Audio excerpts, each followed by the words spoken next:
welcome to another edition of Public Opinion with your hosts, Pam and Vanetta. This is the first episode of season 3. Vanetta, I can't believe I made it to season 3. Can you believe that?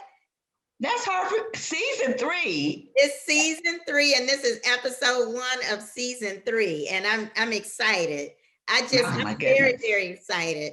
I'm excited. You should be. I am. I'm excited from where I began into where I am now. I'm just very appreciative of so many people who had agreed to be guests on the show. And I think we have covered a lot of topics. During the pandemic, especially in the height of it all, everything that was going on and with politics. And, I was never at a loss for topics. For sure.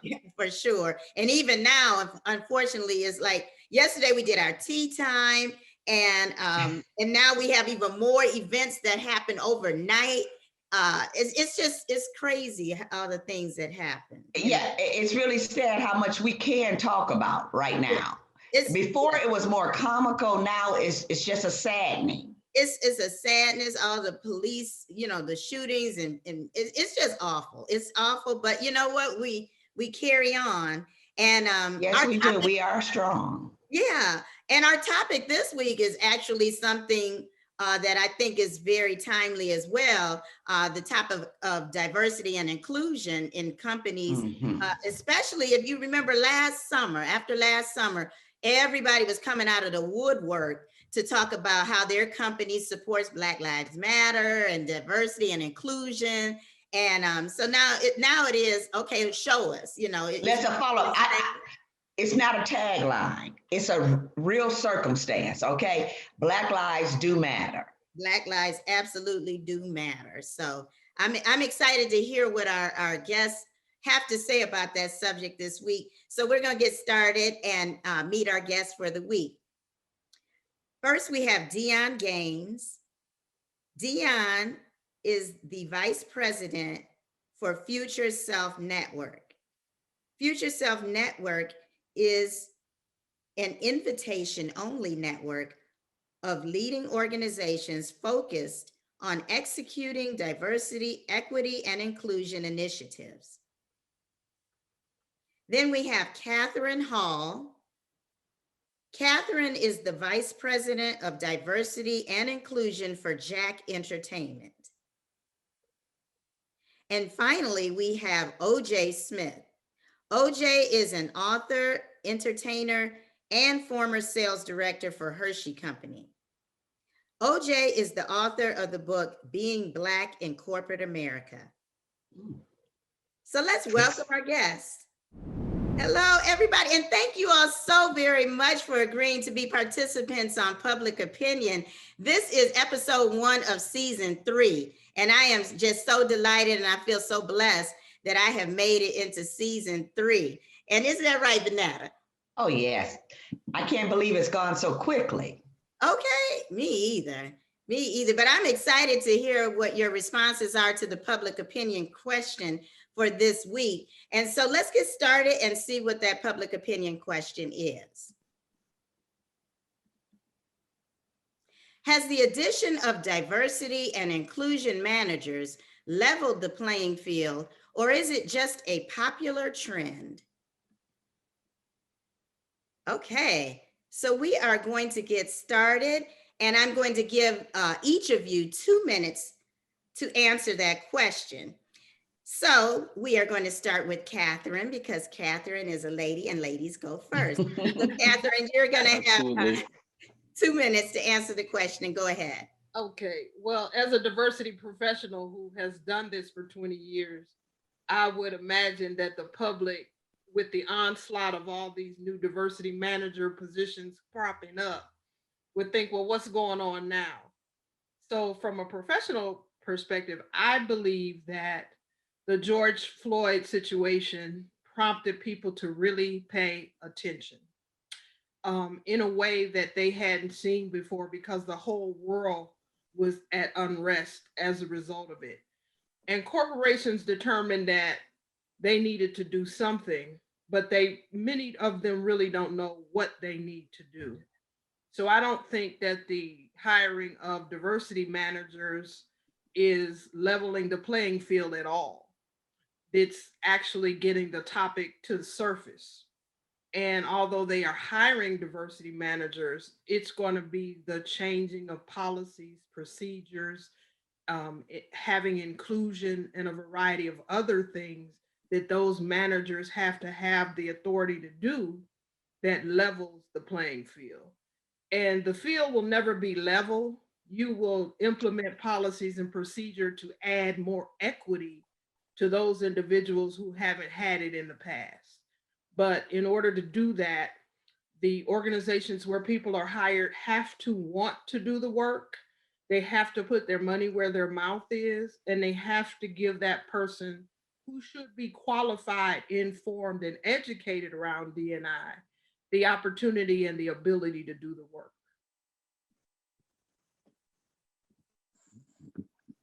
Excellent answer. Okay, and now we're going to also have Dion Gaines answer. Go ahead, Dion. Yeah, well, thank you. I'm going to reiterate. I think it absolutely doesn't level the playing field. I think, but what there was a moment last year in the world where people were realizing that what was happening outside of the corporate environment, what was happening outside of the schools, the churches, whatever it may be, was having an effect on the inside and the performance of their organizations, whether that was being able to retain employees or whether that was financial performance of their organizations. And I think that on top of just the policies and procedures that need to come with this, also there is that financial commitment. Leaders of organizations are going to have to put their money, as Catherine said, put their money where their mouth is. And that's the most important aspect of it, because there's no way to measure progress unless you're actually financially committed to that progress, right? And I think that's what you're going to see a lot of our organizations start reading. And then I'll say, on the leveling the playing field, I like to change what that even means, because I think what the whole point of diversity, equity, and inclusion is about is actually raising that bar, raising the playing field for everyone to be better in their circumstances and be able to have it achieve success. Unfortunately, for too long, minorities have been held back of opportunities inside corporate environments, inside schools and other places. But you are seeing organizations that perform better, led by women, led by minorities in executive leadership roles. And so this is about raising that bar for everyone. So we're trying to raise the playing field for everyone to realize the better performance is there, and we don't have to keep working with one hand or two hands behind our backs anymore. Ooh, another great answer. I'm excited about our discussion. All right, and now OJ, go ahead. Well, I'm excited about, what my colleagues have already responded to, and I'm in agreement with both of them. I think it is, just fluff. I do believe there's opportunity, and I want to take a moment to quickly plug my latest book. It's titled Being Black in Corporate America, because this is exactly what it talks about. It talks about how things, racially dividing topics in the world today, how they spill over into the workforce, and then what that looks like to workers. And it's not only in corporate America, but just in the workforce. And I'm going to just briefly hover over chapter 2 in this book, because in addition to what my colleagues have already said, if you, by putting that person in place, it does no good other than make them look good publicly if they don't give them the autonomy to do what's needed to be done to point the company in the right direction. And the right direction, as I define it, is, first of all, there has to be corporate credibility. And that means the company has to be really trying to be who they say they are. And many companies will recruit you to work for them and say that your career can be whatever you want it to be, blah, blah, blah. But just like Dion said, we're passed over for promotions, or it takes us longer to get the position. Well, the company has to be exactly who they profess to be. Character intention is another topic, and I'm just skimming over these real quick. But character intention talks about it needs to be extremely obvious to everyone in the organization that the company is trying to do the right things for the minorities within the company. Not just minorities, but everybody, to make it equal. Within the book, I talk about the 8 ifs, and it identifies these ifs. If these things happen to any and every employee, it's going to be a great place for everybody to work for, in particular minorities. And the reason I talk about these 8 ifs is because there's no company out there that hits it. Nobody does it, because when we talk to us within the workforce, we always hear about, well, there's 2 sets of rules, or, hey, they did this for that person, but I didn't get it like that. And these 8 ifs really give us the opportunity to just look at things from a level playing field. Doesn't mean we're there, but it gives us the opportunity to imagine what it looks like from a level playing field. I'd like to know what everyone's background is and how specifically you work in your position today. So I'm going to start with you, Dion. Give me your background. Tell me how you evolved to the man I see in front of me. Yeah, so when I left college 11 years ago, my first job was working for a Black-owned small business technology firm here in Nashville, Tennessee. And outside of the chairman and the founder of that company being Black, also our CFO was a Black woman, and our COO was a Black woman, a young Black woman. And it was one of the best experiences I could ever have in my life, learning from those above me, learning the challenges that they had to go through, and learning how they were able to succeed in those challenges. The owner of that company took that company from $2,000 in credit card debt that he had to selling it for over $20 million 25 years later.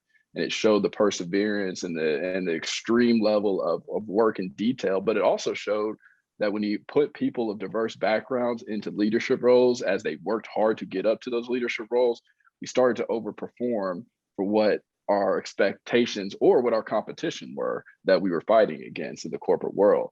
I then left that company after 6 years, after learning as much as I possibly could. I went and worked with a startup for a little while. And then about in 2017, I was able to get back as the CEO and president of a international software development company. It was a great experience being in that executive leadership role. I learned how I could leverage diverse suppliers that I would use, but also diverse work staff to actually overperform when I had less resources to compete. And that was an amazing thing. And then that led to me where I'm at now. This past year really motivated me to get into the business of actually helping organizations see the value of DEI initiatives and what can be done. I use this quote, I don't know where it comes from, but a person who feels appreciated will always do more than what's expected. And I think if you absolutely live by that as an organization, you're always going to be able to put yourself in position to overperform and get the best and most out of your people. And so my organization that I'm with now is called Future Self Network. I'm one of the partners, vice president of the company. Our goal is essentially to do that. We see that there's organizations, as some have said, that don't know where to go, don't know where to start, don't know where to do, but they might put someone in that role, but they might not give them the resources to be in that role. They might not give them the autonomy to make the decisions that are needed for that organization. And so that's our focus. We're an invitation-only network of leading organizations executing diversity, equity, and inclusion initiatives. And to me, when people ask what's your goal in life and what you want to do, people here always say, well, hey, you don't want to work. You want to do a job that you love. And I think every experience I've had since I was a little boy to where I'm at now has led me to be in a position where I don't feel like I'm working. I actually feel like I'm trying to make my community and society better as best as I can and fight the battle. So when my grandchildren are in the workforce, we probably aren't going to be hiring diversity, equity, inclusion directors. I hope we don't have to, because I hope that's a foundation that's inside each corporation, where that is a foundation, the CEO, COO, and CFO. So that's where I'm at right now. Sorry, I got a little bit long-winded with my response there. I love to hear that, especially with you being a young person like that, and You know, you have so much knowledge and insight already. I mean, it's just impressive. You moved me there, young man. Now, Catherine, come on, you got a hard act to follow there. I know. And so what I do is just so folks like Dion can take over the reins once I step to the side. I've had the privilege of being the chief diversity officer in higher ed at a community college, an Ivy League college, and a public institution in Cleveland. And so I know that making things better and changing procedures and policies to implement equity makes a difference. And information and research substantiates that when you have an organization that welcomes people to that organization and allows them to be who they are, their contribution levels far exceed your expectation, as Dion has already said. If you are a corporation or a company and you allow that to happen, you outshine your competition. You come up with diversity of thought, diversity of perspective, diversity of products, diversity of services. And if you have people in the room and they look around at your customer base and it doesn't represent everybody in the community, then those are customers that you're missing. But once you bring those customers into your organization, you have to know how to manage them. You have to know how to service them. You have to know how to respond to them. And so it's important to have people who look like the customers you want to have and that also look like the customers that you have in that arena. I was fortunate in the middle of a pandemic to get a corporate vice president position at Jack Entertainment, and that's gaming, whole new industry for me. And people said, why are you going there? What are you doing? I'm doing the same thing that I did in higher ed. I'm doing the same thing that I did as the chief diversity operator in the utilities on a larger scale. I am working with my colleagues to create a diversity program. We are focusing on hiring, making sure that the folks who are aware of our positions and apply for our position includes everyone. We're making sure that the money that we spend in this community represents the people who are customers and that we have a broad reach in terms of our outreach across the communities that we're serving. We're making sure that when we have construction projects and we buy goods and services and we spend millions of dollars in those areas, that minority owned, female and underrepresented and veteran businesses have an opportunity to compete for those positions. And then we're making sure that we educate the community on who we are, because people drive by the casino and they go, that's where people go to lose their money, or they game, and they know who we are. But we're more than what you see. We employ about 2,000 people. We have over 5 million guests a year. We impact millions of dollars that we spend. And we have the ability to be a good corporate citizen. And that's important for us because we are Ohio's only state-based casino.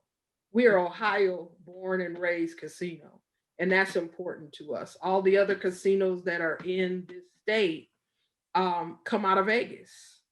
And so they have a different perspective. They have a different mindset. And the reason I was hired, frankly, is because of all of my community connections and my previous experience in diversity and inclusion. All right. All right, impressive. And I can tell you, Catherine, I helped pay your salary. Okay, I know. I at least bought a couple of light bulbs in there. And that's the other misnomer. If you work there, you can't game there.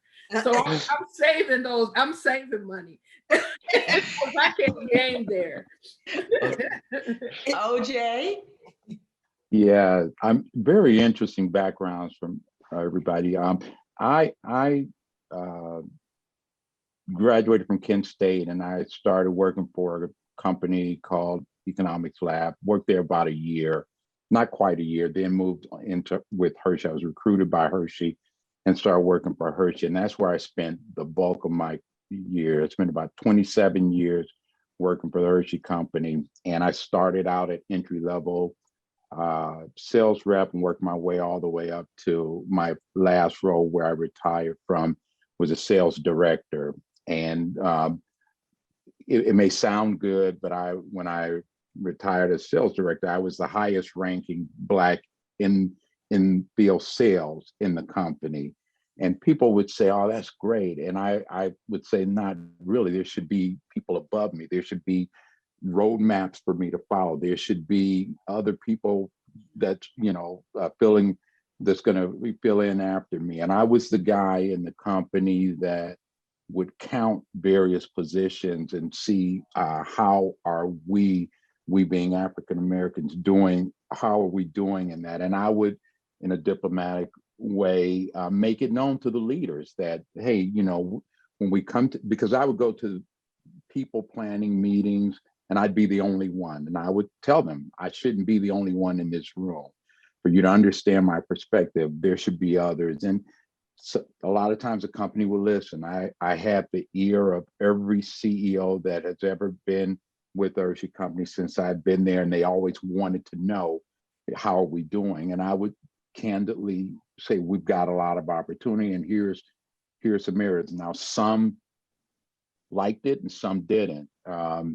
But that was one part of what I represented while I was there. I did a lot of jobs. I was great with customers. My people skills were second to none in the company. I was involved in recruiting and bringing in people in the organization, Black and white alike. Those were my milestones within the organization. I always had winning teams, but I was also known for letting the company know we have an opportunity to get things right. And I would always say, every time we go to a national meeting, we put up our org chart. I don't see us getting closer to that org chart. That org chart is 7 white men that's in their 70s. That's the leadership chart. And how do we have, people of color moving towards that? We don't. And so what can we do? And I would introduce some things, and there were things that would come out of it. But in my opinion, nothing that really led to the result, because if you look at Hershey today, now there are women, and that's good, but there's no there are no people of color within that org chart, even today. And I'm not saying that that Hershey's the only company like that. There are probably other companies that have that, but I think I personally use that as a metric. When you profess to be the best company, then let's see if the leadership, or if the people, right, the subjects represent the leadership of the company. And company. That's what I wanted to talk about with the little time we have left. You all three of you kind of touched on it in your answers to your question. But what really got me thinking about this is what happened last summer. And it just seemed like every company was coming out of the woodwork. I got about, I would have to say maybe 50 emails. Starbucks stands for diversity and inclusion. Right. Everybody, Victoria's Secret. I had Victoria's Secret. I had Office Max. I had people that I was thinking, why are they sending me? Everybody wanted to get on this whole bandwagon. We support Black Lives Matter, and But then I'm like, okay, well, what are you really doing? To me, the proof is in the pudding. What are you doing within your workforce? Exactly. To show that exactly you really care about our community. So, and what do you think? Pam, and Pam, not only that, I mean, I go back a few years when George Zimmerman killed Trayvon Martin. It wasn't perhaps as impactful as the George Floyd thing, but it was very similar, because that was something that happened that we were all racially divided on. And you had, white people in the company felt a certain way, and the Blacks, and sometimes people would leave the company over that, or they didn't get the promotion because it was known how they felt. And one more, when Obama ran for president and won, that divided us as well. And a lot of times when that stuff spills over into the workforce, companies will profess to be sensitive, Mhm. but to how you laid it out in your question, it sometimes it's a front because they are not truly being who they want to be. They may say that so that publicly they appear to be in sync with it, but the actions within don't show that. Because how do we Say- require accountability for that? Okay, Victoria's Secret tells me we are inclusive. We believe in Black Lives Matter. You might have a Black sales girl, but you don't have anyone in a management role, a decision maker. And how do we demand accountability in that respect? I think that Yeah. what we saw was the perfect storm. Mhm. We had a second pandemic in the middle of a pandemic. Mm. Yeah. What non-people of color have heard our stories for a long time. What happened with that situation, everybody literally saw that man die before their eyes. And you couldn't call yourself a human being and think that that was okay, regardless of your color. And when you look at the people who took to the streets, it included a lot of white young kids. Yes. I've had white executives tell me that their kids checked them. Mhm. What are you doing at that company that you run? What do you think about this? Why haven't you changed things where you work? So we have seen instances before, but I don't think we've ever seen anything like this that was right before everyone's eyes. And the reason that people started emailing you, Pam, was because they finally had the courage to come out and say that, whether they're doing as well as they could do or not. They also understand that people are now making decisions with the one color nobody discriminates against is green. And that, okay, And so we are starting, and we spend a lot of green. yes. Right. So when we say don't spend $1 at this organization, that's the kind of things that have started to happen, back to kind of liking what happened in the bus boycott.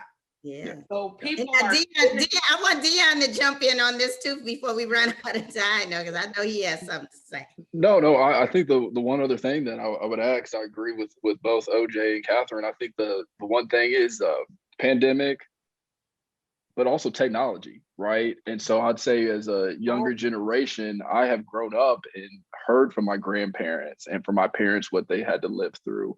And then I get into the real world, right? And I think there was a lot of people who were like, oh, we have a Black president. Everything's going to change. There won't be these issues anymore. And then I'm getting into the real world as a young adult, and it's Trayvon Martin, it's Ferguson, it's all these continually to happen. But we have the ability now, compared to 30, 40 years ago, we have the ability to communicate this across the world. Mhm. And then what you see that happened in the world was Black and minority peoples in England were like, wait, this is what we're experiencing too. And Black people all over the world, whether you're in South America, they were experiencing those same levels of discrimination. And I think then you have these younger people, like you said, you had white executives that say their kids were. Well, their kids were growing up in a more diverse world than they've ever seen before. My dad didn't watch Kentucky basketball because Kentucky basketball was all white guys. You grow up now, you don't see a white guy on Kentucky basketball, right? And so there's culturally things that were happening over a younger generation where they were saying, hold on, why is this happening to them? I'm friends. I go to school now, right? I mean, it isn't that far removed from segregation in a lot of places. And that segregation did not let people understand each other. But as my generation started to be exposed through that, through schools, through technology, we're like, we're not waiting. And I think the other part of technology, I'll end on this, is we have grown up with the ability to change things. Our phones update automatically. We can go order things from Amazon. This younger generation does not want to wait. They do not see the need to go through millions of steps for the progress that is needed. And I think that is the kind of culture or generational clash that's happening, is they're saying, we're tired of this. We can mobilize ourselves very quickly. We can say no more Starbucks or any other company we're not going to spend. And that's an important power that we have to continue to use to make progress now and not later. Oh, I think that's such a good point, Dion, because I really think that's a good point, because so many of our young people now have grown up in integrated uh, society, communities, and gone to school together. So they kind of look at each other in a different way. They're used to playing together on teams. They're used to working together on projects in school. So it's a natural flow to me that spills over to when they become adults like yourself and become heads of companies. It's almost natural. It doesn't feel as I don't know, strange or good old boy network like maybe it may have used to be. But we had to continue to ride that wave and not get stuck on this whole, okay, well, it's nice we have a few workers here, but nobody in the real top tiers. Right. And that's what we really have to strive. They see the world as equals, but what the truth of the matter is, we are still having first. I'm the first at my organization. That should not be the case. No, right. Yeah. Okay. As you said, a roadmap. It Yes. is. In It is. You're so right. 2021, in 2021. Yeah.